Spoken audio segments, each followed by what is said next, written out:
sochimni taroqsiz prosta fen bilan quritishga juda ham qo'rqaman deyaptilar klientim. Dedilar, mana bunaqa prosta taroqsiz fen bilan quritsalarga mana shunaqa peshni bo'lib turadi, qaranglar. Mana. Bu video aynan shunaqa sochli qizlar uchun. Qaranglar.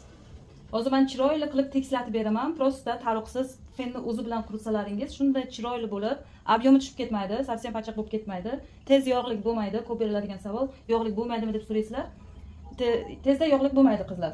Chiroyli bo'lib, tayyor ukladkachadek turadi. Даже cholkalari oldi ham ob'yom tushmaydi. Ob'yom bersalaringiz taloq bilan ob'yom bo'lib turadi. Ob'yomli bo'lib chiroyli bo'lib turadi. Mana bu sochlari.